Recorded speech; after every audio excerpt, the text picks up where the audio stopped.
As coisas aqui têm que andar no ritmo do Zoom.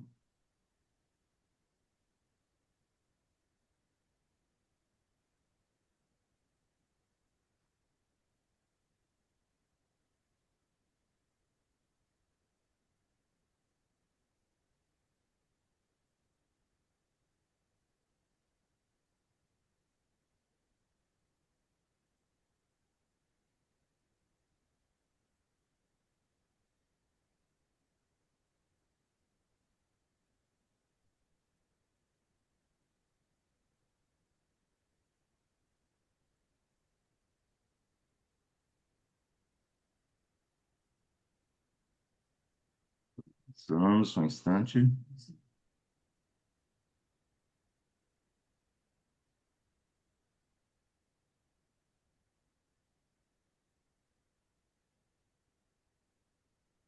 Só um instante. Bom dia a todos. Nós somos a Federação Goiana de Judô, presidente Josmar Amaral Gonçalves. Estamos agora no módulo 2, curso de faixas pretas da Federação. Nós somos a Federação Goiana de Judô, presidente Josmar Gonçalves. Estamos agora.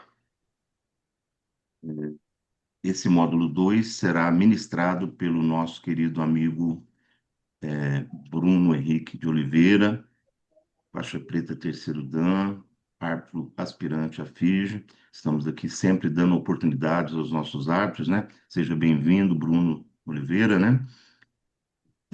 Bom dia, Sensei. Também a presença aqui ilustre do meu amigo, presidente da Federação do Espírito Santo, Espírito Santense de Judô, Sensei Irizomar. Um bom dia para o senhor, Sensei Irizomar. Bom dia, Sensei Josmar. Muito obrigado pelo convite. Parabenizar de antemão o Sensei Bruno, que vai fazer aí a ministração da palestra. E com certeza a arbitragem é um dos pilares do judô, né? Só para constar, meu primeiro curso de arbitragem, que eu tenho certificado, é de 1985. E quem assina meu primeiro certificado de arbitragem em 1985 é o Sensei Josmar. Era um certificado lá do SESI. Então, há 40 anos atrás, a gente já estava caminhando aí entrando por esse caminho, né, Sensei? Então, sempre essa motivação para a arbitragem não é de agora, já vem aí ao longo dos últimos 40 anos, Sensei sempre incentivando e tentando para formar árbitros para atuar dentro do judô. Então, parabéns, Sensei. Trago o meu abraço da Federação Espírito Santense de Judô. Não poderei ficar com vocês durante toda a palestra, de antemão justifico que eu tenho uma inauguração de uma academia para participar daqui a pouquinho. Então, também não vou atrapalhar nas despedidas, por isso que estou me alongando um pouquinho, para já fazer todas as saudações agora. Meu amigo Sensei Osmar, que está lá na Europa, esteve passeando, esteve aqui conosco tomando um café. Receba aí também o nosso abraço. E meu abraço a todo judô goiano. E vou repetir sempre: o meu maior título não é ser Kodansha da Kodokan, não é ser árbitro internacional, não é ser juiz internacional de Catar, nem ter sido presidente de duas federações. Para mim, meu maior título é ser aluno do Sensei Josmar, uma das pessoas mais nobres e um dos professores mais nobres com quem eu já tive a oportunidade de conviver. E falo isso porque conheço desde a minha adolescência. Então, uma pessoa de caráter ilibado e de uma competência inquestionável. Então, Sensei Josmar, sou muito grato pelo que o senhor fez pela minha vida. O senhor fala sempre das coisas que eu faço, que eu conquistei, mas nada disso teria sido possível se o senhor tivesse abandonado ou largado a minha mão lá atrás, no começo da minha jornada. Então, muito obrigado, Sensei. E fica o meu abraço aí à Federação Goiana, desejando sucesso aí neste e nos próximos módulos. Irizomar, Sensei, sempre lisonjeado, né, com suas palavras, sempre essa pessoa dinâmica, atuante, né? Eu fico muito feliz de hoje você estar à frente da Federação do Espírito Santo e, com certeza, nós vamos ainda é, desenvolver muitas atividades, nós temos muito o que fazer e as ideias são sempre brilhantes quando a gente reúne boas cabeças, né, pessoas pensantes, e é isso que eu sempre falo aí com os novos candidatos a faixas pretas. Faixa preta é uma posição muito importante, porque nós precisamos dos faixas pretas atuando na arbitragem, atuando como treinadores. O judô prospera com esses candidatos que realmente é, desenvolvem o trabalho do judô e levam à frente a toda a comunidade a nossa modalidade. A gente precisa divulgar, precisa ter qualidade. E a gente fica aqui sempre cobrando, né, a participação dos faixas pretas, os candidatos, né, para que eles participem das nossas atividades. Agora, por exemplo, essa atividade de arbitragem é muito importante. Como que alguém vai se tornar faixa preta sem conhecer as regras de arbitragem, regulamento de competição, sem conhecer o manuseio de um Zenpou, que hoje é uma plataforma muito importante, né? Como que ele vai ser um faixa preta sem dominar as técnicas, sem conhecer os kata de judô, né? E nós temos que propiciar essas atividades a todos os candidatos e que eles insiram em seu corpo, na sua mente, no seu espírito, todo esse conhecimento, porque o conhecimento nunca é demais. Então, parabenizo, estou vendo aqui agora, nesse instante, praticamente todos os candidatos a faixas pretas, né?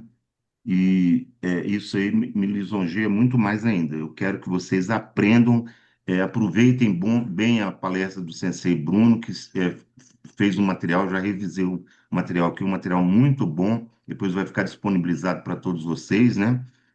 E eu gostaria de agradecer alguns que nem estão cursando esse módulo aí de faixas pretas, por exemplo, Luiz Humberto, que era meu vice-presidente, está lá em Jataí, está aí presente, que é um árbitro, o Altair José Rosa, que também é um árbitro, né? Não está fazendo curso de faixas pretas, mas está aí. E tenho certeza, né, que tem uma pessoa que eu tenho uma estima muito grande por ele, um grande amigo que está lá em Minas Gerais, que é o Dr. Cláudio, né? Costa Coelho. Ele sempre acompanha, né? Então, um abraço para ele. Tenho certeza que ele tá nos assistindo pelo YouTube. Sempre uma pessoa do bem, juiz federal, né? Mesmo assim, grande participante de todas as atividades aqui em Goiás. Eu acho que eu vou acabar arrastando ele para Goiás. Eu transferi ele para cá, porque aqui é a terra dele também. Um abração para você. E como você falou, eu, doutor Osmar, que vai fazer parte agora do nosso Tribunal de Justiça Desportivo. Estamos já nos momentos finais para a criação do nosso tribunal. É uma exigência legal para que a gente tenha. O doutor Osmar, que está lá em Portugal, está acompanhando a gente, que ele fez questão, né? E são atividades importantes. E daqui para frente, eu até quero agradecer, né? Sempre a CBJ, na pessoa do presidente Paulo Vanderlei Teixeira, ex-presidente do COB, ex-presidente da Federação do Espírito Santo de Judô. Você vê que essa Federação do Espírito Santo sempre foi um espelho aí de grandeza, né, para que a gente possa ter pessoas de bem à frente das instituições. Nós vamos ter daqui para frente alguns outros módulos, vamos ter as 100 técnicas da Kodokan, nós vamos ter o módulo de Nage no Kata. Nós convidamos dois indivíduos importantíssimos lá de São Paulo, agradecer o Henrique Guimarães, que é o presidente, atleta Henrique Guimarães, medalhista olímpico, né? Por disponibilizar o Wagner Utida, que está aqui em Anápolis com a gente. Ele vai ministrar o curso de Nage no Kata para a gente.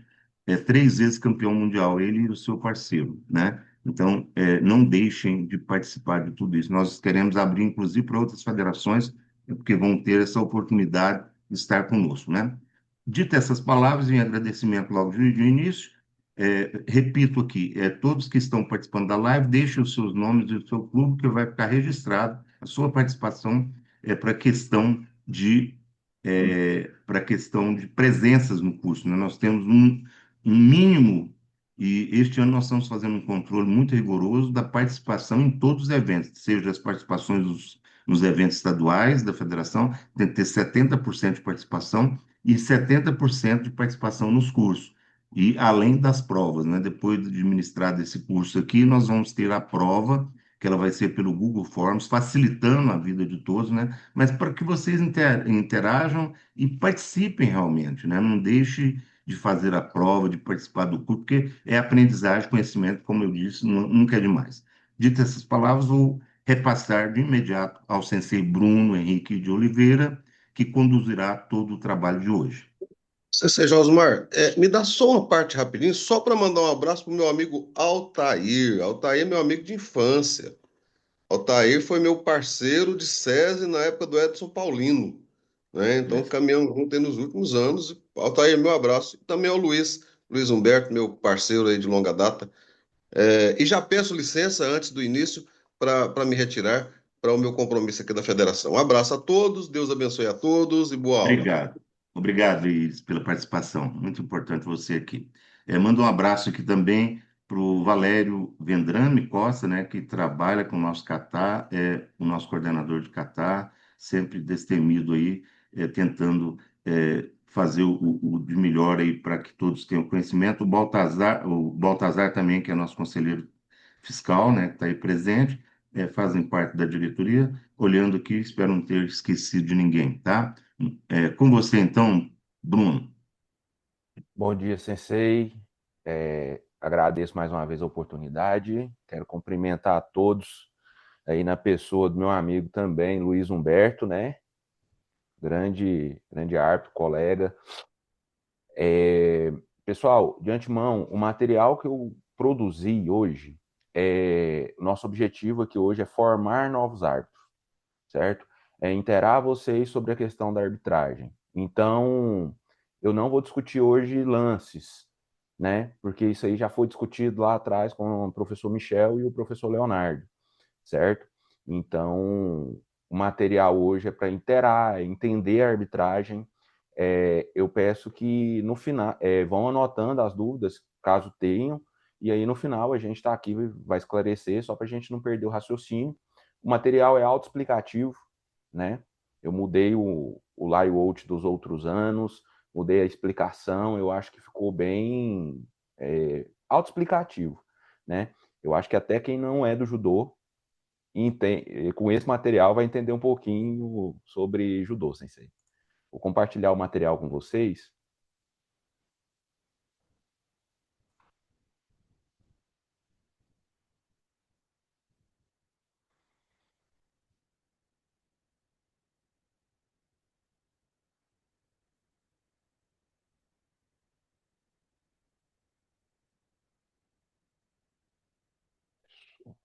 Tá vendo em tela cheia, né? Beleza, então. Então, começando aqui, né? O título do material é A Decisão em um Segundo. A gente tem que lembrar que o árbitro ele vai ver vários lances, tem início, meio e fim, e a decisão dele tem que ser em um segundo, em 2 segundos no máximo, né? Então, eu vou falar um pouco aqui também sobre a minha trajetória, né? São 15 anos, 16 anos, né? Nessa questão aí, nessa função de árbitro. Eu começo como Nacional C lá em 2010, fiz meu primeiro exame em Goiânia, meu segundo exame para Nacional B foi em Brasília, onde eu tive como avaliador o professor André Mariano e professor Leonardo Cesarini, né? Nosso coordenador estadual, e hoje professor André, que vem fazendo um trabalho muito bacana à frente da coordenação nacional. Em 2018, Nacional A, em Salvador, com os professores Carlos Barreto, Takeshi Okochi, o professor Gilmar Dias, né? Juntamente com a supervisão do sensei Edson Minakawa, que era o coordenador nacional, e o meu exame para aspirante a Continental 2021-2022, que onde a avaliação toda foi feita no Rio Grande do Sul pelo sensei André Mariano, com supervisão do sensei Edson Minakawa, né? Então são mais de 15 anos dedicados ao estudo da arbitragem, né? Sou formado em Direito pela Faculdade de Anhanguera, Gestão e Segurança Pública pela Faculdade de Padrão, Negócios Imobiliários pela Faculdade Estácio de Sá, possuo especializações em Direito Digital, Compliance Contratual, Gestão Esportiva e MBA em Finanças, Auditoria e Controladoria, ambos os cursos pela Faculdade de Anhanguera. Isso aqui é só para ilustrar, né, quem que quem que é a pessoa, né? Então, e aí eu trago aqui uma reflexão para vocês. Quem que decide uma luta? É o atleta, o treinador, a torcida?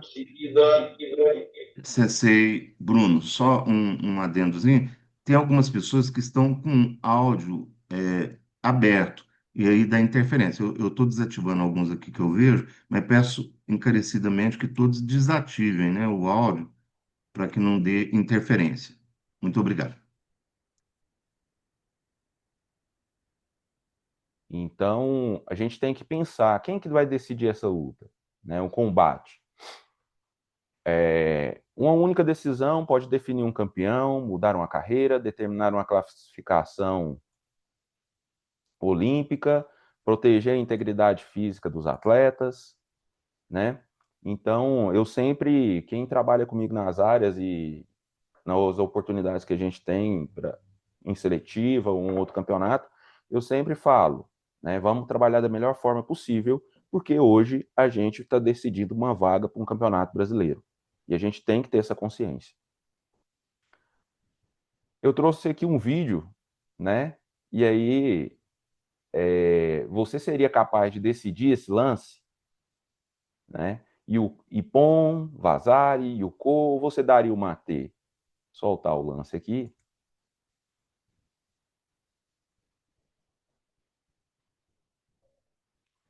Lembrando que é em 1 segundo.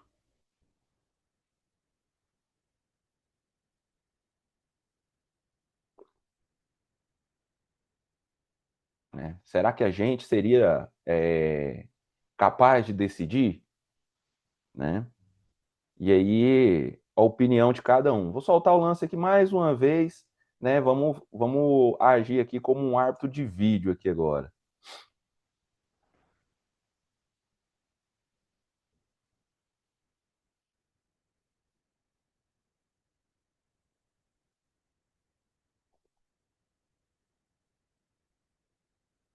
E aí, qual que seria a pontuação que eu marcaria? Né? É uma reflexão pessoal. Qual seria a minha decisão nesse momento?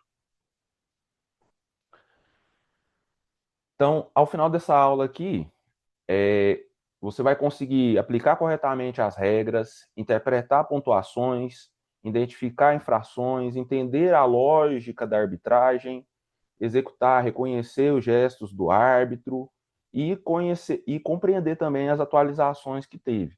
Lembrando, como eu disse no início, esse curso é um curso, é o início da arbitragem, certo?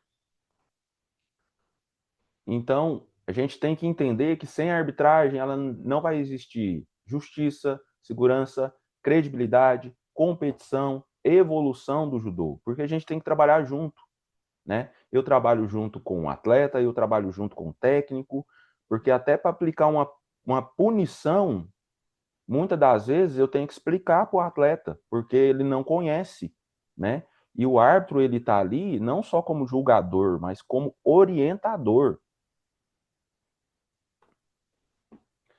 Falando sobre o árbitro, ele tem que ser técnico, ele tem que conhecer a regra, ele tem que ser imparcial, né? Não pode puxar nem para um lado nem para o outro, ético, disciplinado, atualizado, seguro nas decisões e tem que ser um exemplo para a comunidade do judô, né? Então, o árbitro central, o árbitro de tatame que está lá, ele tem que ter todas essas qualificações e tem que ter segurança daquilo que ele está fazendo. Então, por exemplo, eu marco uma pontuação e eu fico com dúvida naquilo que eu estou marcando, todo mundo está vendo, né? Então, eu tenho que ter esse raciocínio rápido, né? Então, se houve uma ação, eu tô com dúvida, na dúvida, não marca nada, né? Aguarda. Tem um usuário aqui, o Júlio, tá de camiseta do Brasil, ganhou o jogo ontem, né, Júlio? Júlio, você está com o seu áudio ligado. Você poderia desligar para mim, por gentileza?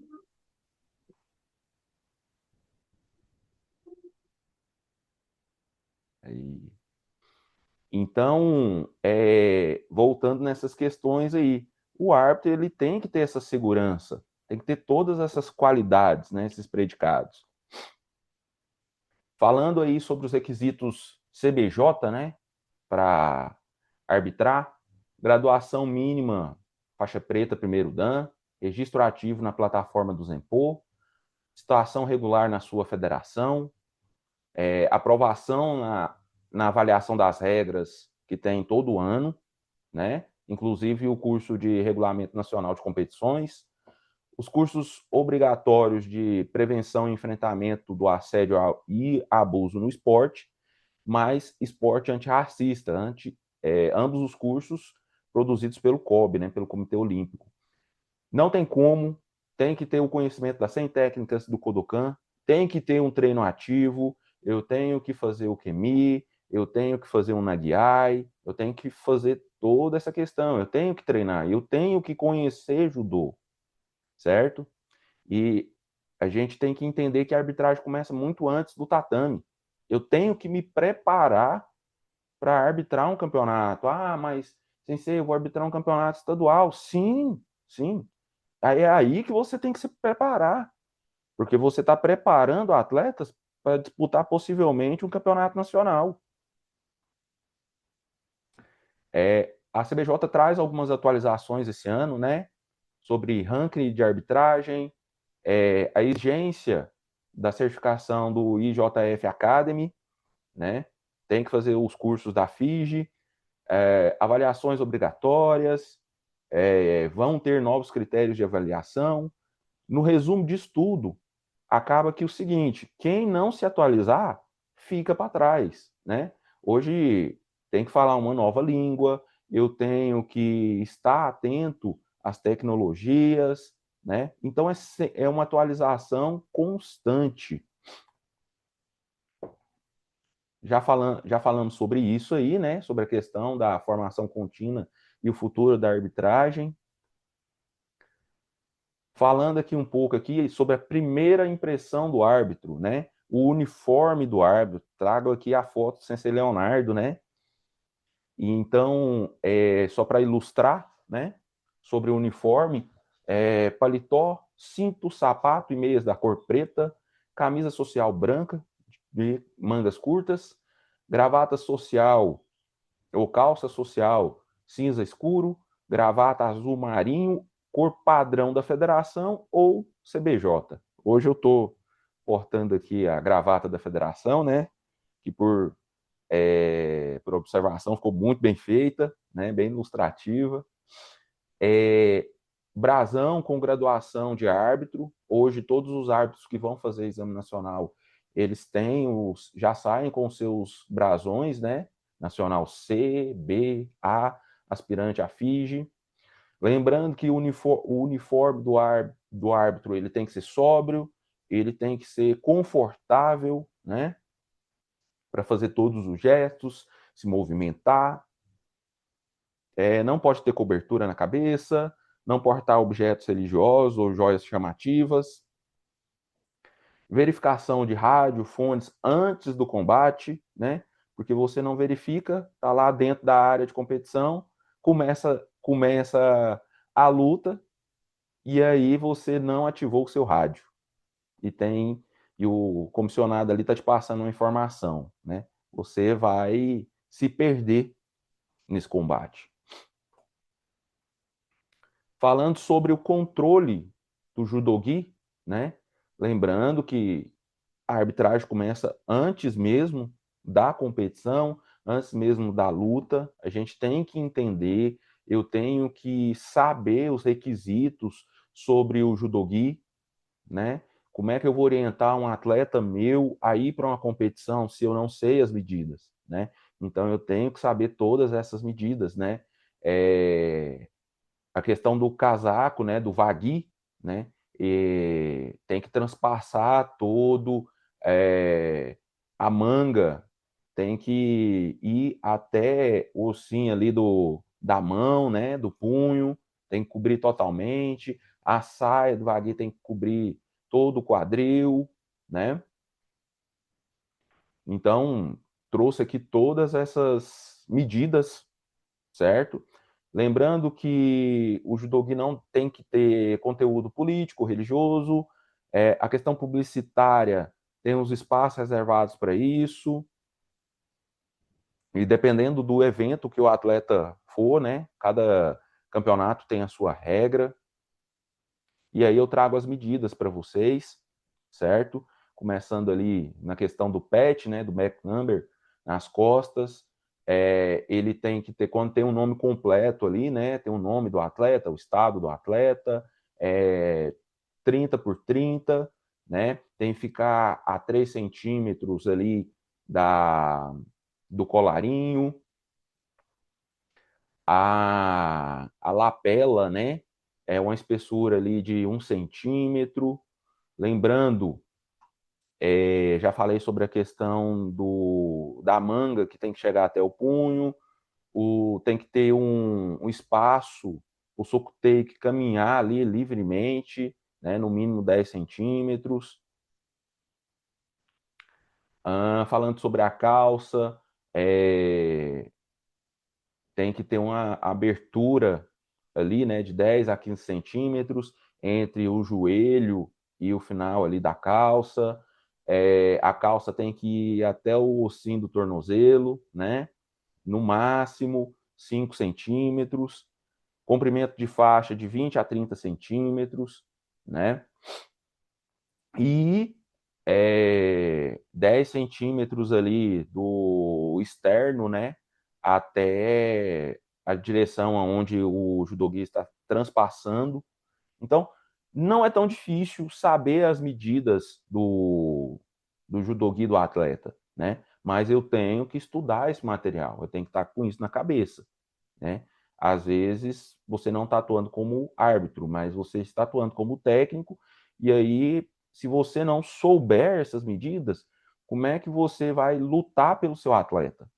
Porque às vezes seu atleta está com o judogi uniforme, está certo, né? Mas por uma opinião equivocada, né? Seu atleta pode ficar nervoso, alguma coisa nesse sentido. Falando sobre área de competição, né? A gente tem que lembrar e tem que saber a questão do tamanho da área de competição. Eu vou conduzir um evento, vou produzir um evento, né? Como é que eu sei o tamanho da área? Né? Para que eu quero saber? Tem que saber, até para a segurança dos atletas, né? Tá conduzindo um combate ali, né? Então eu tenho que saber o tamanho da área de competição, né? Área de combate. Então, área mínima ali, né? Área de segurança, essa parte azul que vocês estão vendo, tem que ter no mínimo 3 metros de cada lado. Área de combate de 8 metros a 10 metros, né? 10 por 10, 8 por 8. Tem que ter uma zona de segurança ali de no mínimo 1 metro, totalizando 14 metros. Lembrando, atualização, lembrando que os campeonatos sub-13 e sub-15, as áreas são de 6 metros, né?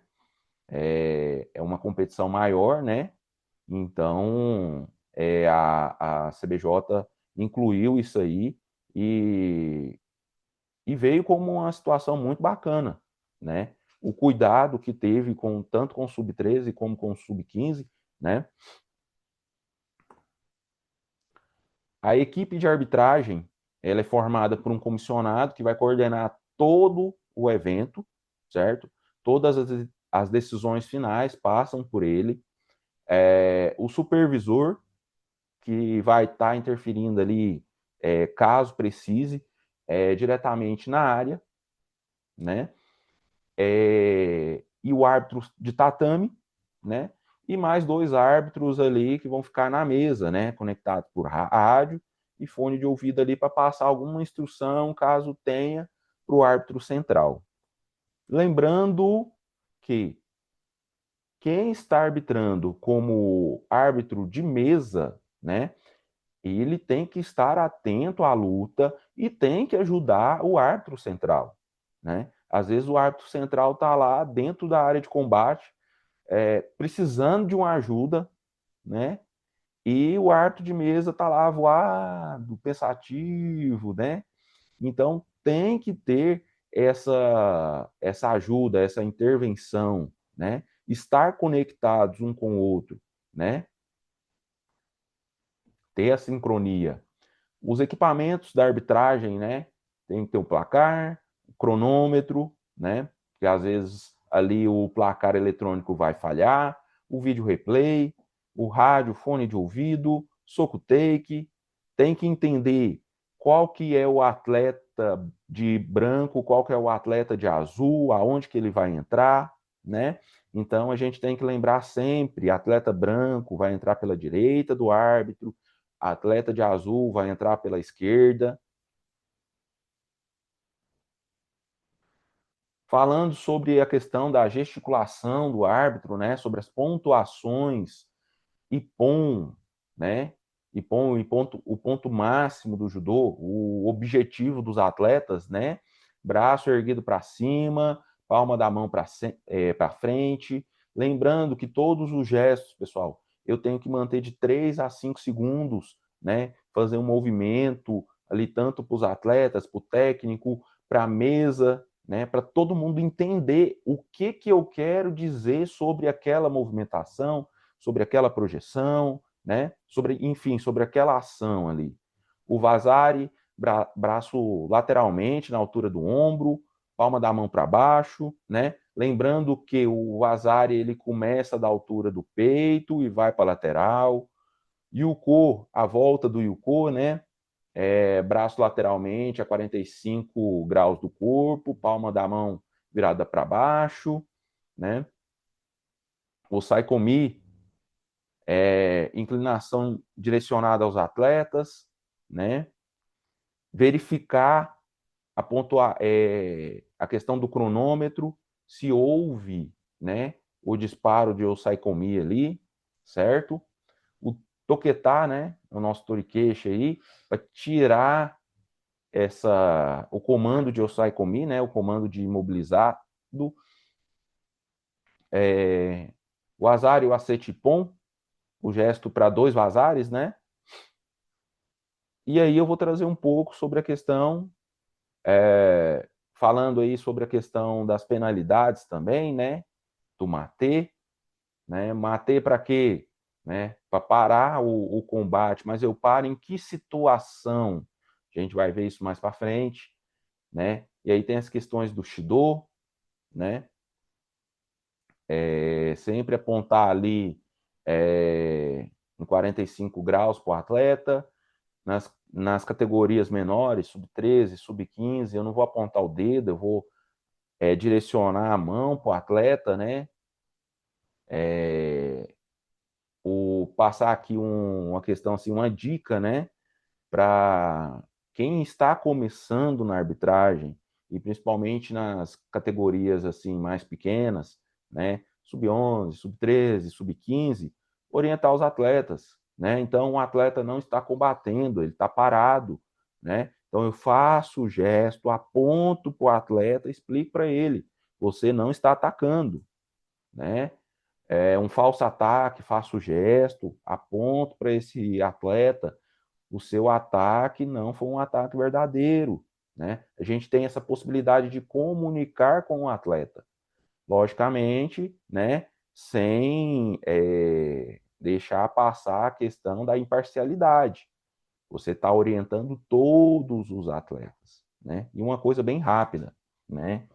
Pedir para os atletas ajustarem o judogi, mão esquerda sobre a direita, palmas para dentro, na altura do cinto, né?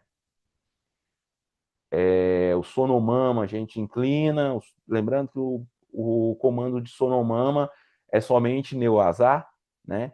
E é uma coisa assim muito extraordinária para acontecer.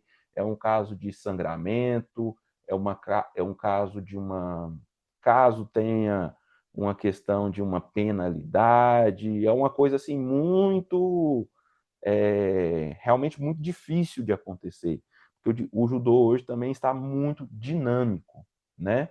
O kati apontar o defensor, né? O vencedor, na verdade, dar o passo à frente, lembrando que sempre pé esquerdo primeiro, depois pé direito, né? Levanta a mão, faço o apontamento ali ao vencedor, né? E aqui eu trago as questões dos gestos, né? Então, a saudação para entrar, né? A gente tem que treinar essa questão da saudação, né? Muitas das vezes a gente vê até árbitro cobrando a saudação correta do atleta, mas quando ele vai fazer não está tão certo assim, né? Então eu tenho que me policiar sobre isso, né? O gesto para chamar os atletas, né? Hajime Soremade, não tem gesto, né? Mão ao lado do corpo, posição de Chokuritsu, né? Ippon, como já falei anteriormente no slide, né? Agora são imagens ilustrativas aí. O Azari, braço lateral ali. O Azari, o Acetipon, né? O Yuko, comando de Osaikomi, Toketa, comando de Mate, né? Lembrando, palma da mão ali, bração estendido, os dedos unidos, né? Em exames aí, pelo menos nos exames que eu tenho acompanhado, o Mate de mão aberta era critério para reprovação em exames nacionais. Então a gente tem que se policiar nisso aí. O gesto para você pedir para o atleta levantar, né? Cancelamento de uma opinião, então eu dei um vazare ou um yuko, e aí eu faço o movimento de torikeshi, apontar o vencedor, kati, né? Chamar o médico, fazer a penalização, e aí tá aqui a questão do shido por falta de compatibilidade, o gesto por falso ataque, o pedido para arrumar o judogi, a penalização por saída de área,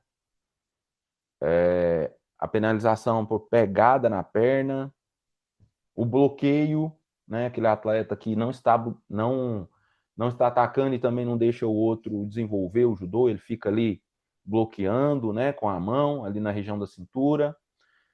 O atleta que faz a pegada cruzada e não faz um ataque.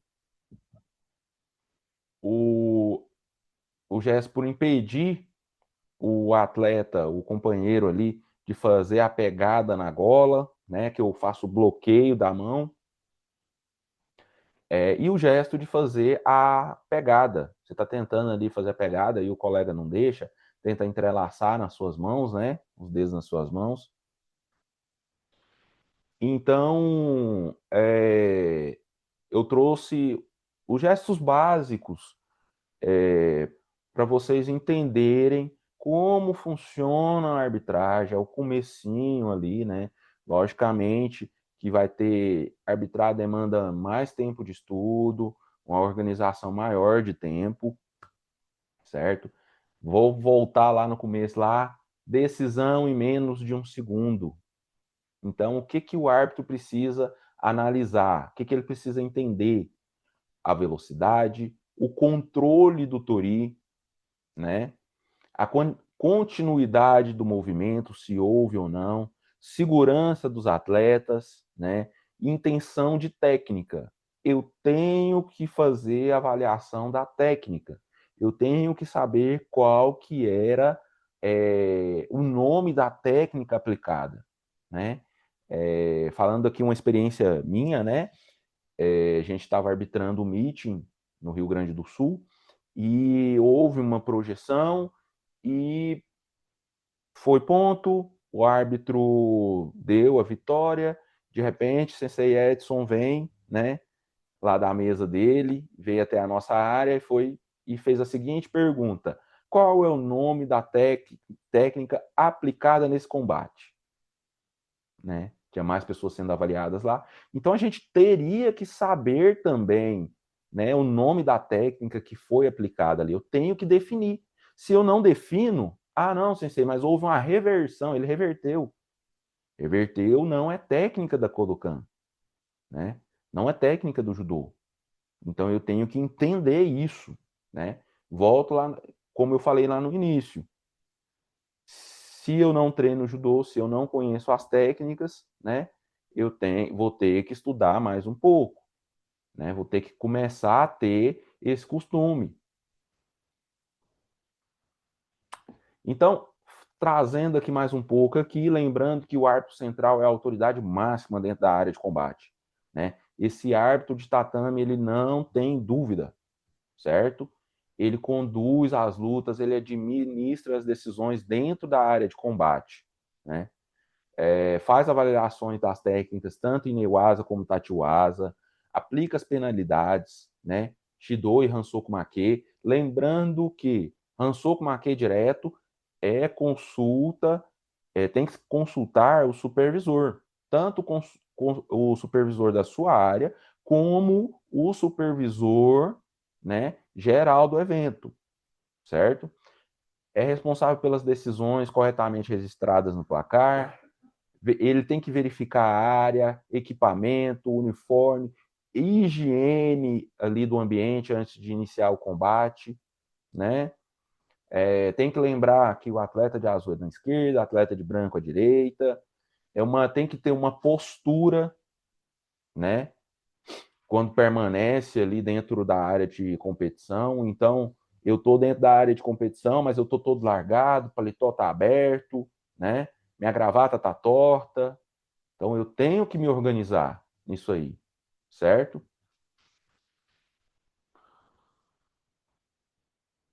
Árbitro de mesa, né? Volto a dizer, o árbitro de mesa ele é responsável por auxiliar ali o central. Então, são dois árbitros centrados na mesa, né? Vão estar conectados ali por rádio, né?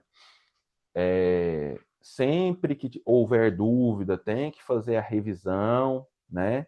Para que qualquer decisão, né, que encerre ali o combate seja uma decisão correta, justa, né? Quem está na supervisão, né, tem que intervir quando a decisão ali não tiver em harmonia com as regras do judô, ou as regras da FIGE, CBJ, ou até da sua federação, né?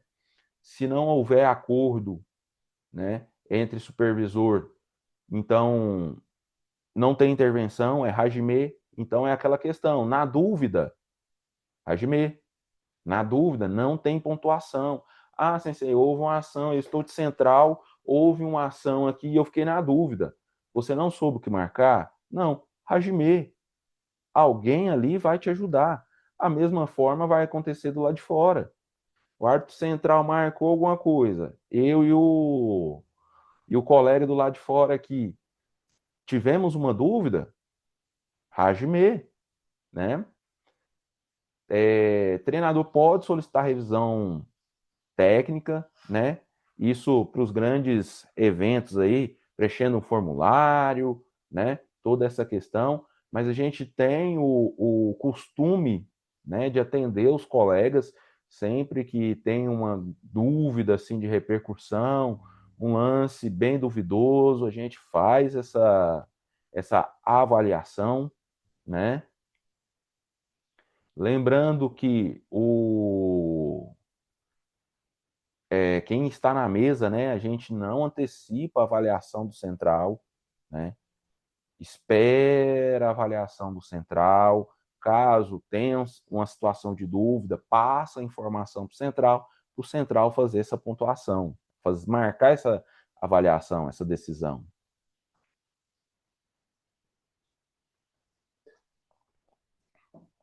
Falando sobre a questão do combate, né? O início do combate. Entrada ali na borda do Shaiju, né? Atleta branco pelo lado direito, atleta de azul pelo lado esquerdo, fazem reverência entre si, né? Dá um passo à frente, Hajime, né? Lembrando aqui, de acordo com o SOR, né, que é o nosso documento orientador da FIGE, os atletas não devem apertar as mãos, combate sempre começa em Tachiwaza, técnicos, instrução somente no tempo morto entre o Mate e o Hajime, né? Na primeira situação em que o técnico der ali a instrução fora desse tempo morto, é uma advertência. Na segunda advertência já é a retirada do técnico. A grande questão é o seguinte, principalmente para eventos estaduais, eu sempre falo sobre isso, né? A gente tem a habilidade de se comunicar, da fala. Então não custa, às vezes, você está vendo ali que o técnico está conversando com o atleta dele fora do tempo morto, você só dá uma olhada, né, ali no Mate ali, dá uma olhada ali, professor, se acalma, né? Porque há emoção, né? Nós somos seres humanos e nós somos movidos à emoção o tempo todo. Então você já chega ali, o técnico está na disputa de uma final junto com o atleta dele, e aí você vai e chega no técnico e retira ele da área de competição. Olha só o problema, né? Poderia ter comunicado isso antes, né? É uma questão também de. Isso não é regra, né? É uma questão do bom senso, né? E vai depender muito de quem está coordenando o evento, certo? Duração dos combates, né? Cadete, júnior e sênior, de acordo com o SOR, o atleta tem direito a 10 minutos de descanso entre os combates. Movimentação do árbitro no tatame, ele tem que dividir a área ali, né, em 2 triângulos, né? Manter uma distância segura dos atletas, certo? É como se fosse o professor Pereira falava para a gente nas palestras que a arbitragem é como uma doma de cavalos. Você não fica perto demais para tomar um coice e você não fica longe demais para não perder o controle do animal. Então a gente usa isso na arbitragem. Eu não fico longe demais, até para os atletas não, os atletas entenderem o que eu estou falando, o que eu estou dizendo, certo? E eu também não fico perto demais, porque eu preciso ter uma visão daquilo que está acontecendo. E lembrando que eu nunca vou ficar nas costas dos atletas, porque quando eu fico nas costas dos atletas, acontece uma projeção e é nesse momento que eu não vou marcar o que aconteceu da maneira que eu devia, certo? Eu vou caminhar de forma natural, eu não ando para trás, né? Eu vejo muito isso, o árbitro dá o hajime e anda para trás. Ele não anda para trás, o árbitro não anda para trás, né? Isso a gente aprende na nossa academia. Quando o professor está ensinando judô para gente, o professor sempre fala, você não pode andar para cima do atleta, do seu colega, e nem para trás. Movimentação é pela lateral, né? Eu tenho que primar por elegância, utilizar o taisabaki, né? Para quem não sabe, taisabaki é esquiva, né? Então eu tenho que fazer esse movimento de forma segura, elegante, mostrar mostrar para quem está observando que eu estou sabendo o que eu estou fazendo, né? Quando ocorrer uma situação de neuasa, eu observo ali da área de segurança, né? Localização fundamental para avaliar projeções e Kaishu asa, né? Então, como é que eu vou avaliar um Kaishu asa se eu não tenho uma localização certa, uma localização que me privilegia, né? Permanecer sempre ali em posição Shizen Hontai, né? Nunca apoiado numa perna só, mostrar cansaço, né? Sempre ali, né? O Sensei Shuno também sempre comenta, né? Você tá ali no meio da área, fica na posição de Chokuritsu, né? Se mantenha elegante. Falando sobre a questão área válida, né?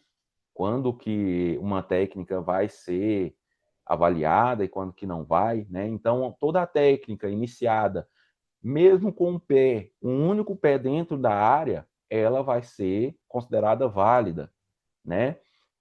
Continuidade, controle, mesmo fora da área, o resultado é avaliado. Só que, às vezes, dá uma dúvida nesse item aqui. Eu saí para a área e aí eu comecei a fazer um movimento de solo. É matei. Eu comecei a fazer. Agora, comecei toda a movimentação dentro da área, parti para fora da área e houve continuidade do movimento, tem que ser avaliado, certo? Caixoasa, durante continuidade iniciada dentro e terminado fora, é considerado válido. Projeção iniciada dentro, mais saída para fora, mais neoasa imediato, né? É considerado válido. E aí a gente vai entendendo aí, né, a continuidade do judô, tanto que o judô é dinâmico.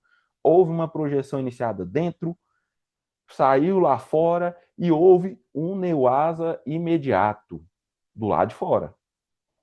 É considerado válido. Então eu tenho que estar atento a toda essa ação, né? Já falei sobre a questão do neoasa, iniciado dentro, pode continuar do lado de fora quando houver projeção. Quando houver projeção, iniciado dentro.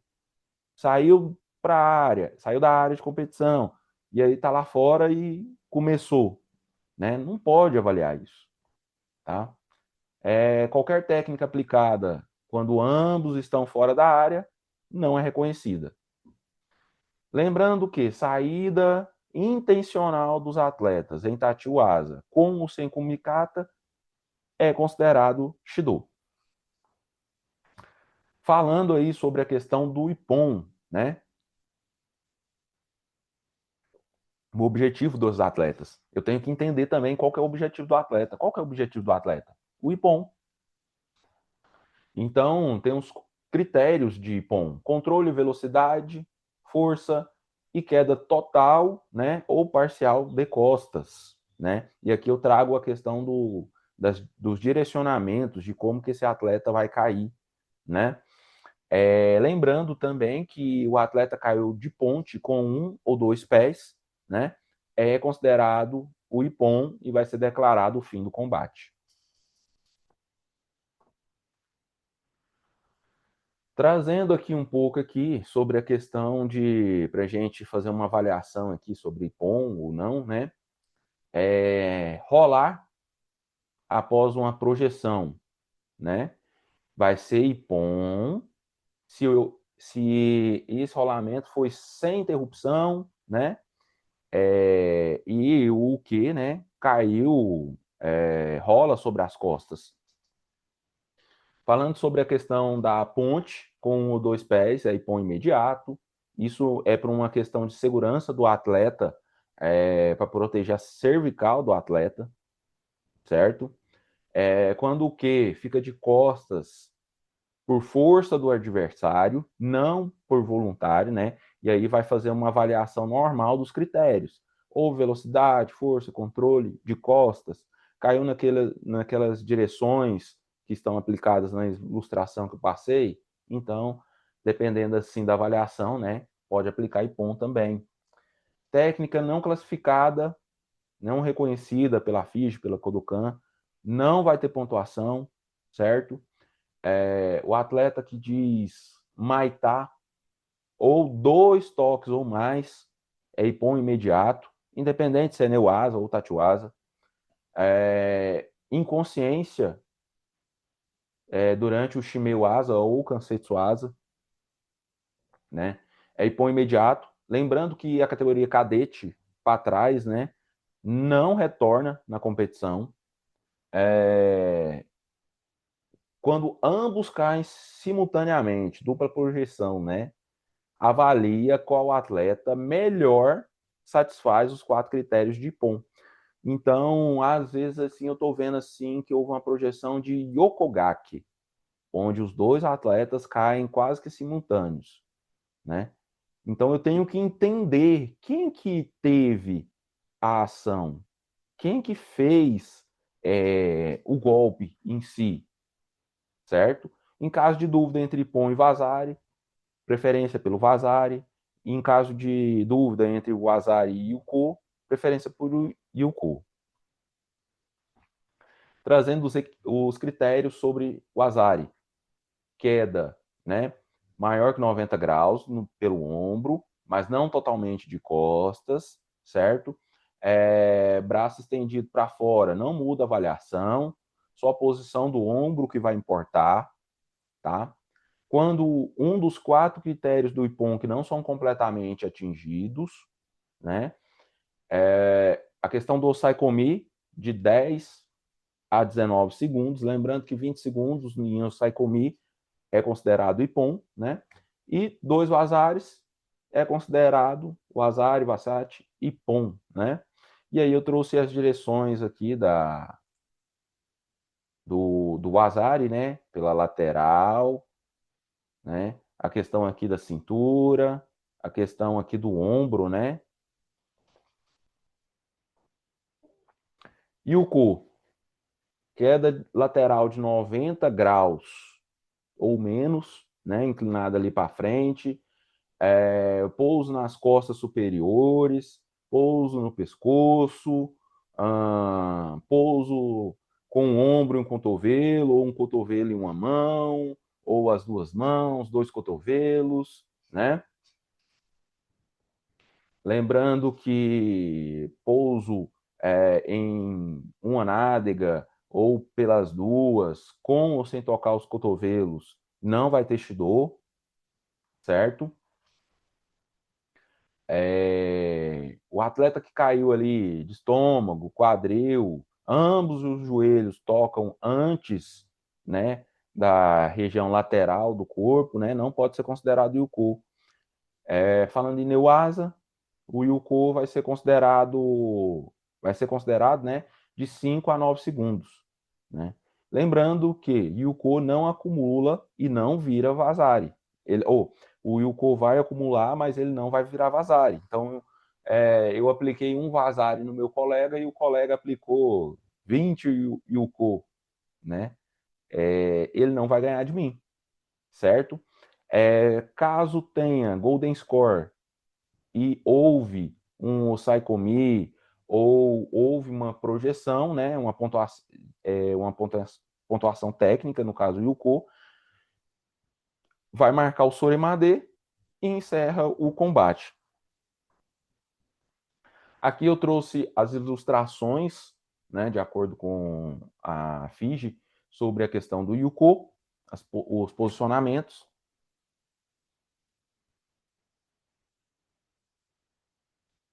Falando aqui mais um pouco aqui, né, sobre os critérios, velocidade, IPOM, velocidade, força, cair de costas, ter o controle até o fim da projeção, tem que ser uma técnica classificada pela Kodokan, não pode ter interrupção, né? Posições como ponte vai ser IPOM automático e em Neuasa, mais de 20 segundos de Osaikomi é IPOM, Maitá ou toque 2 vezes, 2 ou mais vezes, ou a inconsciência do atleta é considerado IPOM, né?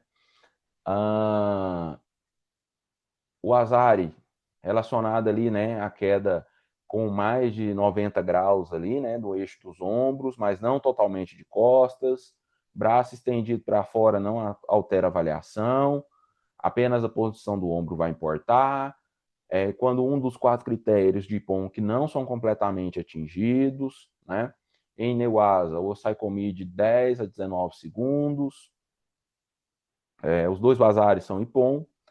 Falando ali do Yuko, queda lateral de 90 ou mais para frente, costas superiores, pescoço, ombro, mais cotovelo, mão, né?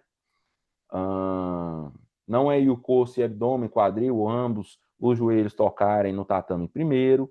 Lembrando que o Osaikomi de 5 a 9 segundos é Yuko, certo? Golden Score, o Osaikomi 5 segundos, vai vencer por Uko Soremade. Aqui eu trouxe os tempos de Osai Komi, né? Uko já disse de 5 a 9 segundos, o Azari de 10 a 19 e o Ippon 20 segundos ou mais, né?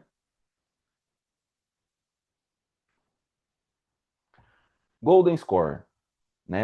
O ponto de ouro.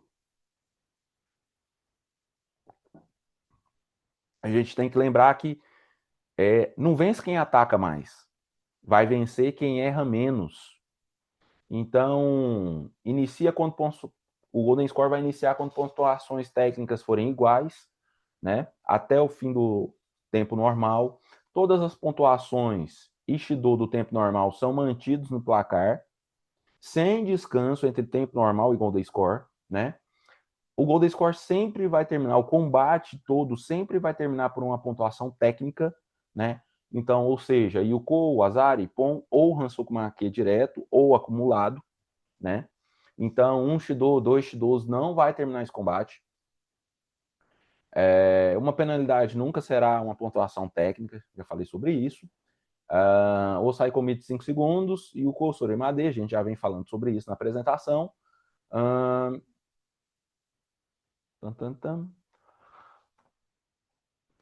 Golden Score, casos especiais aí, né? O Saikomi começa em Golden Score, né? Já falei sobre isso. Apenas um atleta quer participar do Golden Score, né? Então, o atleta, às vezes, por cansaço, ele não quer disputar esse Golden Score, né? E acontece, né? Então, vai se declarar do vencedor por Kikengate,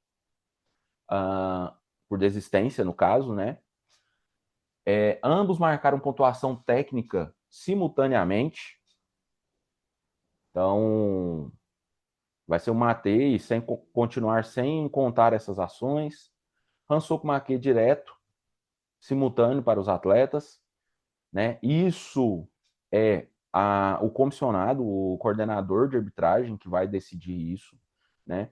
3 Shidos para ambos, né? Atleta lesionado em Gold Score, que não consegue continuar, Kikengate para o adversário. Falando sobre o Saikomi, condições e exceções.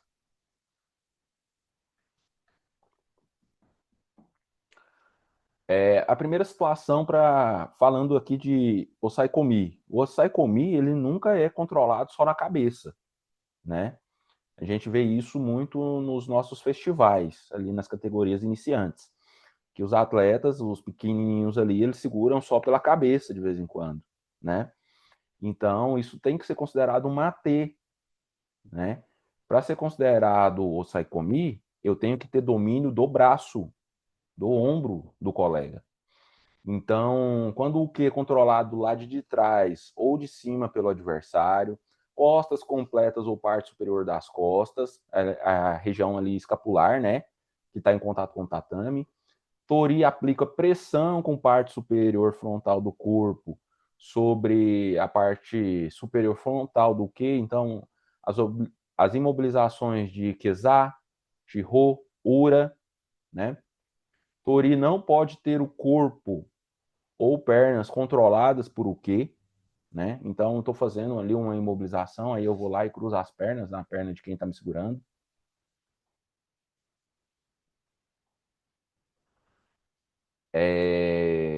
Quando que eu vou anunciar o toquetá, né?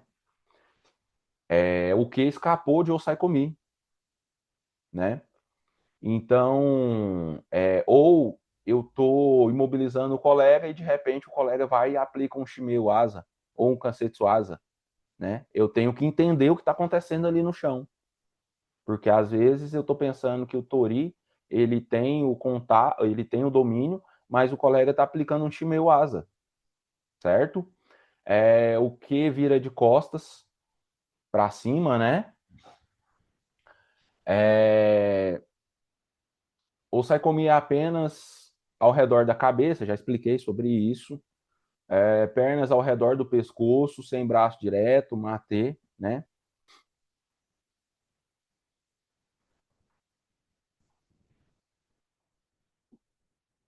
falando sobre kumikata, o que é permitido e o que não é permitido. Então, eu posso romper a pegada com uma ou duas mãos, né? Mas eu tenho que manter o contato, certo? Eu posso romper a pegada com uma mão e não manter. Pegada do mesmo lado, pegada cruzada, eu posso fazer desde que tenha o ataque imediato. Gola-gola, manga-manga, pistola, gato, pegada na faixa, eu posso fazer essas pegadas, certo? Desde que tenha ação, né? Dentro da manga, em Tatiwasa, eu posso fazer a pegada. Em Neuasa também eu posso fazer. Dentro da calça, em Neuasa, eu posso fazer, né? A novidade é abaixo da faixa, mas na altura ali até a região ali o término das nádegas, né? Então todas essas pegadas podem ser feitas, certo? O que não pode fazer? Romper a pegada com duas mãos sem manter nenhuma, sem manter o contato, né? Pegada no colarinho ali, né? E lapela para me impedir a pegada do colega, né? Manter os dedos entrelaçados nos dedos do adversário. Pegada dentro da calça ou na calça em tatiwasa, certo? Já falei sobre a pegada abaixo da faixa, né? Na parte superior interna da coxa, não pode, né? Para fazer ali um kataguruma, um teguruma, né? Quando eu estou evitando o kumikata intencionalmente, inserir os dedos, né, ou o pé dentro da manga ou da calça do colega, isso aí não pode, certo? Aplicação de Shido. O abraço de urso. Sem nenhuma pegada, sem kumikata nenhum, mais mãos entrelaçadas, fazendo aquele círculo ali, né? Eu não posso fazer. Agora, o abraço direto, mas com as mãos não entrelaçadas, isso aí pode, certo? Tori segura a própria manga com a mão oposta, quando forma um círculo, né? Tori e o que já tem um kumikata estável, né? E mais abraço entrelaçado. Então, eu tenho a pegada e eu fiz o abraço de urso e entrelacei os braços. Aí pode. Transição de Neuasa para Tatiwasa com o braço entrelaçado, né? Isso aí, em alguns casos excepcionais, pode acontecer também. Novidades, né? Sobre a questão do Kata Sankaku e o Shiro Sankaku.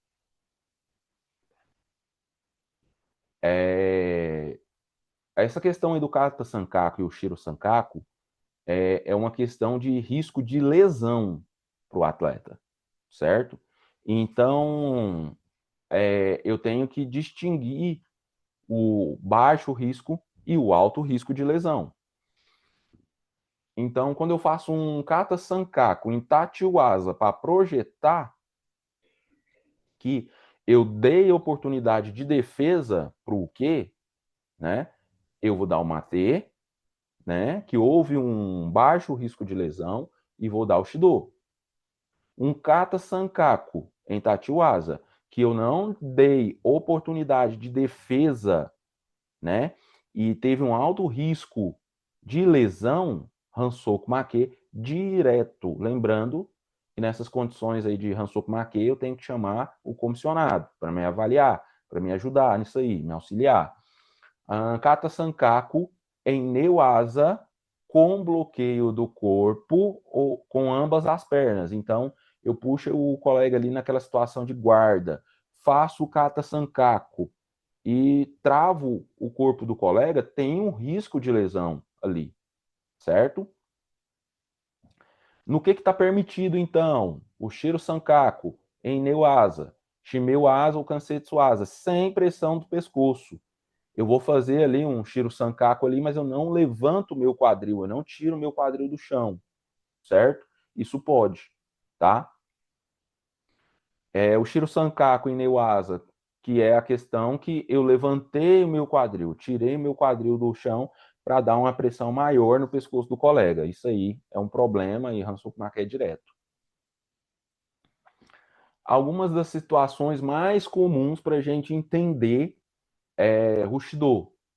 Eu estou evitando a pegada. Postura defensiva depois do kumikata. Houve o kumikata e eu estou numa postura totalmente defensiva ali. Houve um falso ataque. Eu não quero projetar, eu não tenho pegada, eu não teve desequilíbrio, né?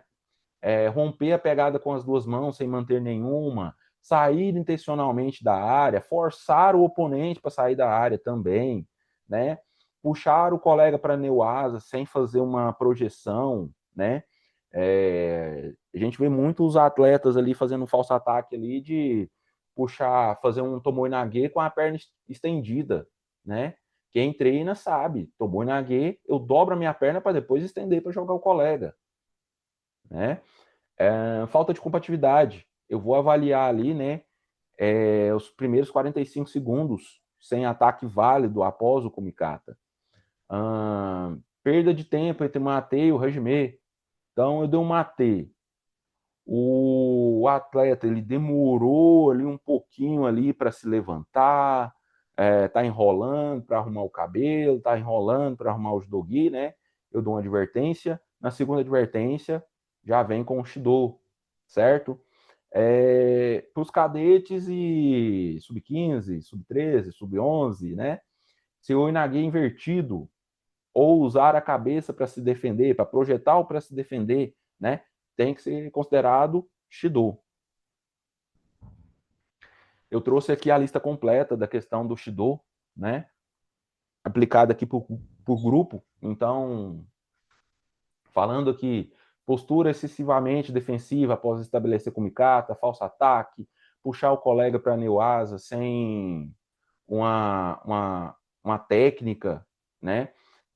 Após hajime e kumikata, sem ataque válido por 45 segundos, sair intencionalmente da área de tachiwaza ou neuasa, tá? Tem essa questão aí também, eu estou em neuasa, eu estou vendo que eu vou tomar um estrangulamento, ou eu estou vendo que eu vou tomar uma chave de braço, ou vai virar para uma imobilização e eu estou fugindo da área, isso é considerado o shido.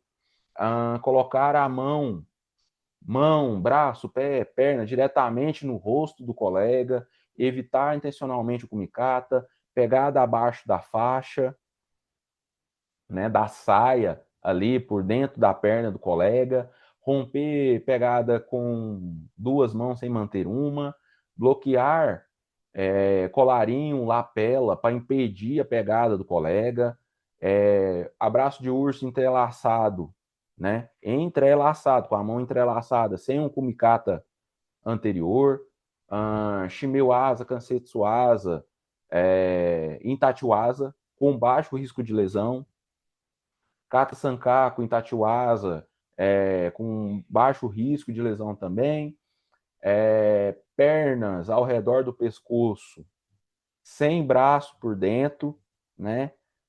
Extrapolar a perna em Osaikomi Neuasa. Falando aqui sobre judogi, cabelo, tempo, né? Não ajustar o judogi no judogi cinto, cabelo rapidamente, judogi faixa e o cabelo após o mate. Prender o cabelo mais de uma vez ali, né? Então soltou o cabelo, né? Soltou totalmente.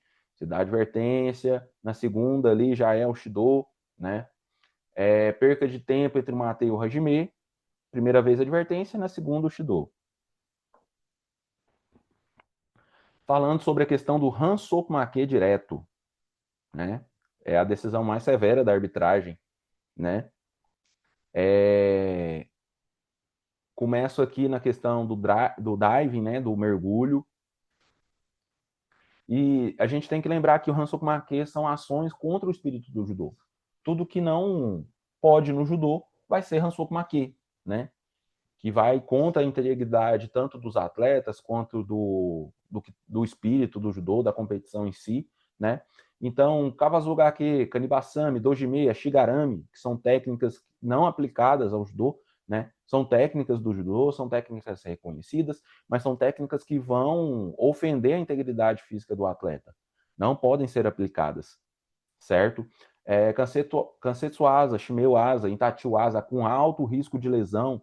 Então, eu vou aplicar ali um Akigatami, né, em Tatiwasa, já caindo direto. Qual que é a defesa que eu estou dando para o Uke? Nenhuma, né? Então, pode quebrar, pode ter um risco de lesão ali. Qualquer ação que põe em risco o pescoço ou as vértebras do adversário. Kata Sankaku em Tatiwasa, com alto risco, né? Kata Sankaku em Neuasa, bloqueando. Eu estou usando as minhas pernas ali para bloquear a movimentação do meu adversário. O Shiro Sankaku em Neuasa, com alto risco de lesão às vértebras. Cair intencionalmente de costas, quando o adversário estiver agarrado ali nas suas costas, né? Isso vai acontecer muito, acontecia muito na questão do Kataguruma. Ergui ali o colega de Kataguruma e caio para trás, né? Não pode. Vai acontecer também ali, talvez, com seu Inage, né? Você colocou o colega nas costas e ali, por um motivo ou outro, ele está preso ali nas suas costas, aí ao invés de fazer o giro ali para frente, você vai cair de costas, né? Levantar o colega do tatame e jogar de novo, né? O famoso batistaca, né? Daqui a AG. Então, não pode. E desrespeitar as instruções do árbitro ou qualquer outra ação antes desportivas que fira o espírito do judô. Lembrando, Hansoku Make indireto são 3, né? 3 shidôs, né? Hansoku Make direto, sempre consulta o comissionado e o seu supervisor, né? Ó, aconteceu tal ação aqui, né? Então, eu tenho que consultar os colegas que estão ali comigo. Trazendo uma lista completa aqui do que é a questão do Hansoku Make direto, né?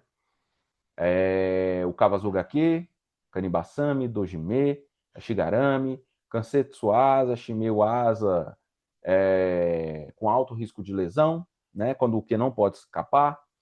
Tori, atrás de o que não pode ceifar a perna de apoio por dentro. Então, vamos pensar aqui.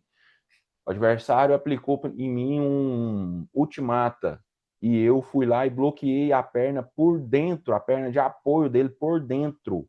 Ou o colega aplicou um haraigoshi e eu bloqueei a perna dele ali por dentro.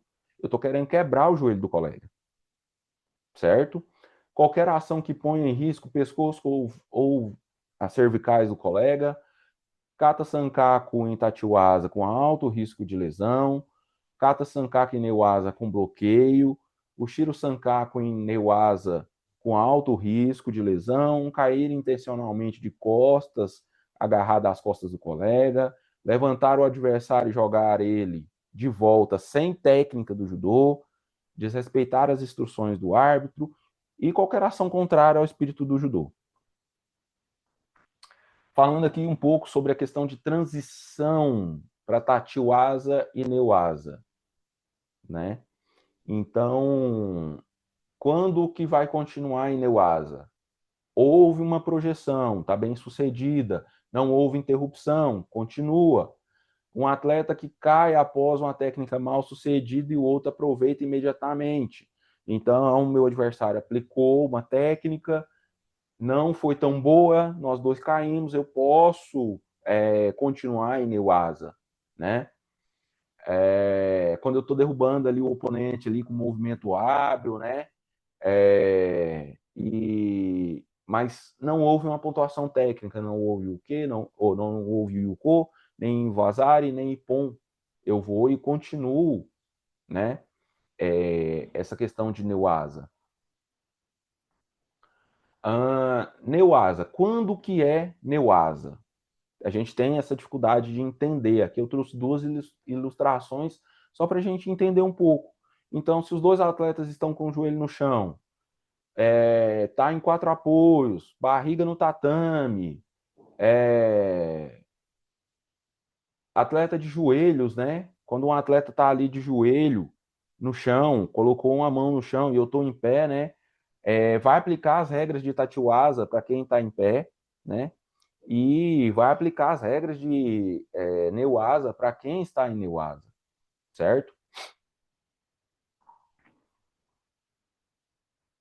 Mate. A gente tem que entender quando que vai ser um mate e quando que eu vou deixar a luta continuar. Então, saber parar é tão importante quanto saber deixar continuar. Às vezes ali eu dou um mate ali que ele é considerado verde, né? Aquele mate verde. O que é o mate verde?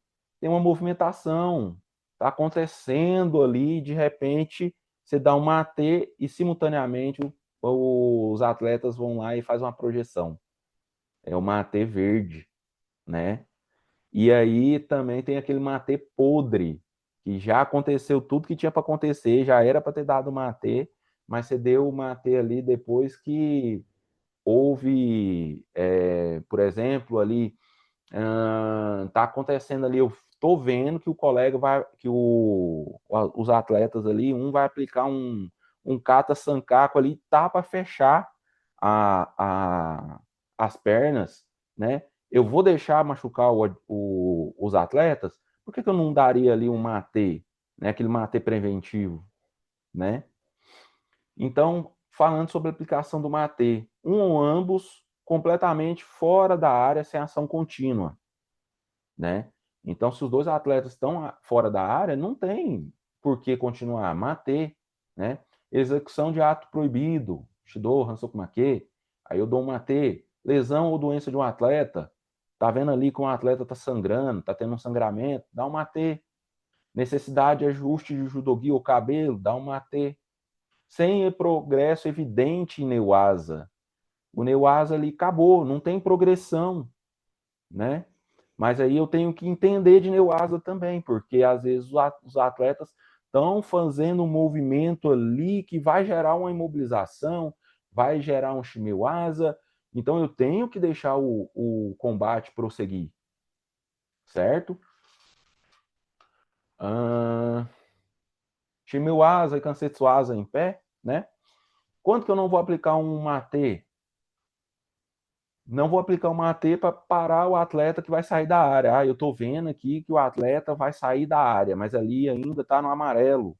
Ele está no amarelo, mas vai sair, deixa ele aplicar a técnica, ou sair por conta própria mesmo, para depois você aplicar uma AT, né? O atleta ali que sofreu um Kansetsuasa ou um Shimei, está cansado, está com uma lesão, sentiu uma lesãozinha ali no braço, né? Ou cansou e precisa de um tempo para respirar, não tem que dar esse mate para descanso. Sonomama e o final do combate, né? Eu já disse que Sonomama vai ser aplicado em situações extraordinárias, né? E são situações em que os atletas eles não podem mudar a posição, tá? O Yoshi é o comando para continuar, né? Então o árbitro toca nos atletas para Sonomama, que é o comando de estátua, né? E continua e toca de novo para o comando de continue no Yoshi, né? Soremade, acabou, né? Uma observação aqui é que em momento algum, você perde os atletas da sua vista. Você não deve deixar um atleta passar nas suas costas. Esse é o momento que pode acontecer alguma coisa. É um atleta que vai fazer um gesto errado, pode acontecer um monte de coisa. Então você tem que ter o contato com os atletas o tempo todo. O tempo todo. O árbitro de tatame, ele é o responsável pela organização do combate. Então, se você deixa você aplicou lá, Ippon, Soremade, e aí você perde os atletas de vista, um atleta passa ali nas suas costas, você perdeu o controle, certo? No Soremade, né? Já falei sobre a questão de não perder os atletas. Direcione o ajuste do judogi, né? A gente já fez já mostrou a ilustração lá atrás, e indica o resultado, né? Os atletas dão um passo atrás, né? Fazem reverência entre si e saem pelos lados do tatame. Falando um pouco sobre o atendimento médico, situação, impacto grave na cabeça, coluna, o árbitro deve chamar o médico, né? E vai decidir, quem vai decidir se esse atleta continua ou não na competição é o médico. Atleta que se locomove com lesão leve, atendimento fora da área, acompanhado por árbitro. Ele vai poder continuar se estiver apto. Então, houve aquela questão ali de as torções, né? Então, às vezes, o dedo do atleta ali sofreu ali uma luxação, né? E ele faz a redução. Então, ele pode continuar. Sangramento, né? Houve sangramento na primeira, na segunda lesão, né? O médico vai tratar. A partir do momento que houve uma terceira lesão, ou um terceiro atendimento médico para qualquer lesão que houver, esse atleta vai perder, né? E a vitória vai ser declarada por kick engate, certo? Dedo deslocado uma vez, a segunda vez, o atleta recoloca ali com auxílio médico, né? Fora do tatame, ele pode continuar. Dedo deslocado a terceira vez, ele não continua, né? Para os cadetes, inconsciência, sofreu um shimeu asa e não bateu ou não falou o maitá, né? Ele não pode continuar na competição, certo? Mesmo se o atleta bateu 2 ou mais vezes ou gritou o maitá e depois ficou inconsciente, para o cadete ele não continua. A gente tem que lembrar que Fusengate é a vitória por WO, é quando o adversário não aparece, certo? E o Kikengate é a vitória por abandono, né? O adversário ali ele vai ser retirado do combate, ou ele perdeu por algum daqueles outros motivos que a gente listou, certo? Qualquer manifestação religiosa, política, pessoal ou comercial é proibido dentro e fora do Shaijo, certo? Aplica-se atletas, técnicos, árbitros e oficiais e toda a equipe dentro do Shaijo. Falando aí sobre a questão aí do credenciamento nacional dos árbitros, né? Voltando lá, né? Que a gente tem que começar o ano se preparando, fazendo todos os cursos necessários, né? Quem não fez o curso do esporte antirracista, do COB, os cursos do COB ali, né? É uma oportunidade, façam esses cursos, são cursos gratuitos, tá para todo mundo, né? É uma maneira da gente se profissionalizar, né? Técnicas por categoria etária. Então, Kanibasami, Kawasugake, Dojime, Ashigarami. É um Hansoku Make direto, não pode continuar, tá? CO invertido no sênior, no júnior, ele é permitido, no cadete não pode, e o Tori vai receber um Shido, né? Usar a cabeça para projetar, categoria sênior e júnior é permitido, cadete é Shido para Tori, usar a cabeça para se defender é permitido nas categorias sênior e júnior, cadete vai receber Shido, inconsciência em Shime, o médico decide na categoria sênior se o atleta continua ou não. Na categoria cadete não continua. Maitá, antes de perder a consciência, pode continuar e pode continuar na competição.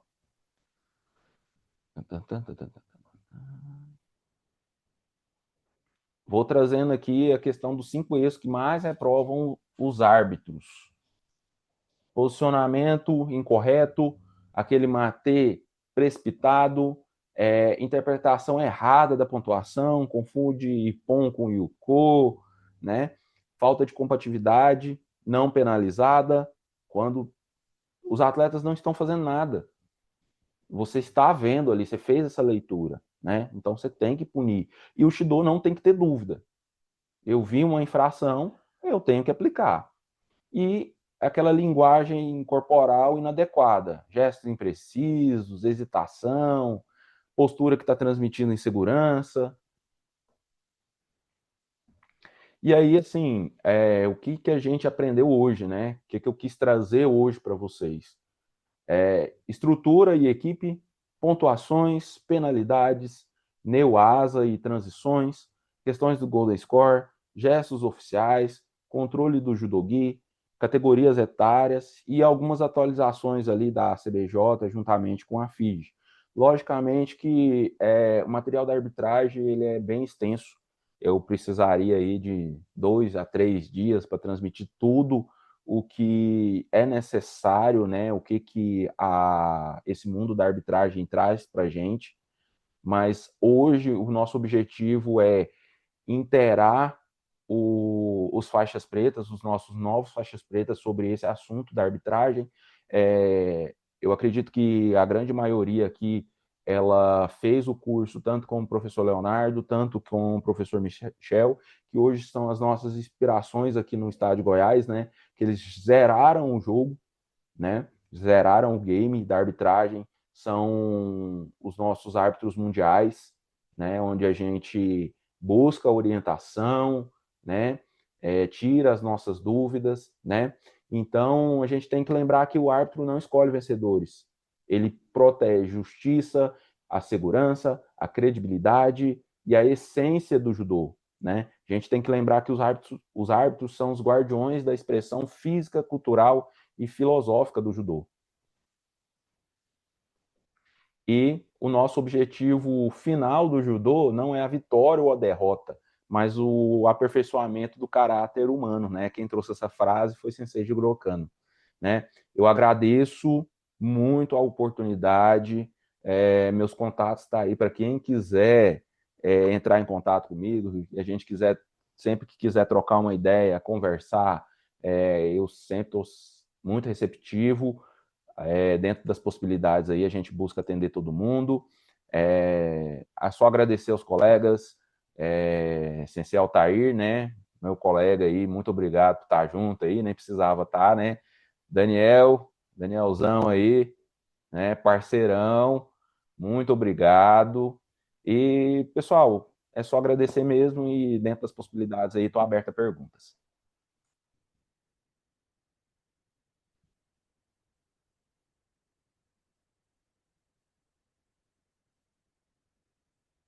Sensei Josmar, com o senhor.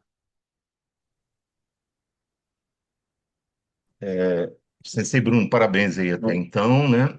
Você pode descompartilhar a tela principal, né, sua. Isso. Bela exposição, bem objetiva, né? E está até além da expectativa de tempo, né? Porque nós tínhamos destinado até meio-dia para você, se fosse o caso, mas a explanação foi excelente. Acredito que aqueles que acompanham, né, não simplesmente deixa o computador rodando aí com o nome, né? Porque tem gente que deixa o computador rodando e não se atenta em aprendizagem. Eu acho que a aprendizagem, o conhecimento, esse fica para sempre, né? E a oportunidade que é dada aos faixas pretas, aos candidatos a faixas pretas, essa é única, né? Nós não podemos perder tempo e sempre sendo muito objetivo, vejo que a pandemia nos propiciou essa maneira de trabalharmos, né? Ao invés da gente se juntar, ter que vir até a sede da federação para que a gente tenha um curso desse, a gente consegue transmitir muita coisa, pelo mundo virtual. E, como você disse, Bruno, no início do ano, nós tivemos a oportunidade, a maioria dos candidatos estiveram no seminário estadual com o Sensei Leonardo em um dia, no outro dia com o Sensei Michel, um em Goiânia e outro em Anápolis. Foi um momento muito importante que se aprendeu muito, né? Nós tivemos o credenciamento técnico também no início do ano, que principalmente andam lado a lado a arbitragem e o departamento técnico, não podemos desatrelar eles. Também tivemos essa oportunidade, né? A história, a filosofia, a ética e algumas questões jurídicas, né, que a gente colocou assédio moral, né, dentro do judô, a prática de coisas boas, né, que o doutor Ricardo, o Iris Omar trouxe lá do Espírito Santo para a gente teve uma oportunidade também ímpar. Como você disse, Bruno, para se tornar árbitro, ele tem que fazer o credenciamento nacional de árbitro, está aberto para faixas pretas, é claro, pelo menos primeiro dan. Tem que participar desse credenciamento, faz-se uma prova do RNC, isso tudo pela plataforma lá CBJ Educação.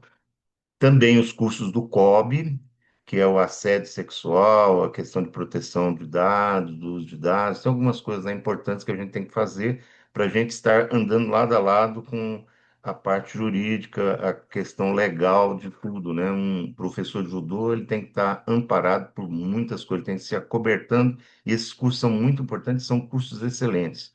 Também deixo aqui a dica, né? Para quem ainda não fez os módulos CBJ Educação, entre lá, são 4 módulos. Os faixas pretas que querem ser treinadores, é obrigatório participar desses módulos do CBJ Educação. Você entra, é lógico, lá tem custas, né?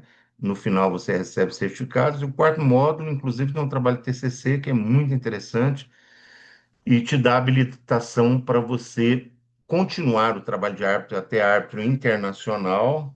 Você pode se tornar um treinador internacional, né? É um técnico para acompanhar a seleção brasileira. Está aberto, inclusive, aí, inscrições para isso, quem se interessar e tiver condições financeiras. E também o curso da academia da FIGE, né? O curso técnico lá das 100 técnicas, muito importante. Hoje não se prospera dentro da arbitragem nem do mundo técnico sem ter esse conhecimento. E é o que a gente vai ofertar para todos os candidatos. Nós vamos ter aqui o curso das 100 técnicas com o Sensei Dieter. Nós estamos querendo já, para o dia 4 de julho, já trazer o Sensei Dito, que esteve lá na Kodokan, e ele fez esse curso lá na Kodokan e vai compartilhar com a gente aqui essas técnicas, né?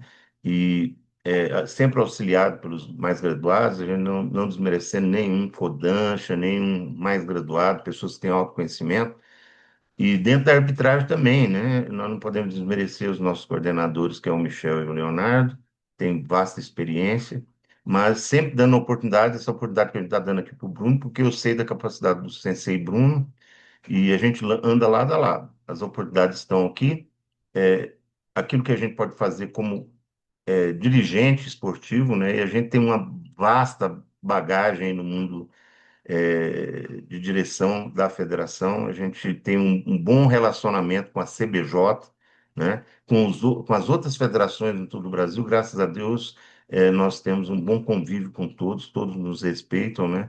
E isso é importante, e isso não é de uma hora para outra, é acumulado ao longo dos anos, né? E a experiência a gente vai adquirindo ela, dando aula, sendo atleta, sendo árbitro, sendo técnico, sendo dirigente. Então a gente vai se preparando no decorrer da vida.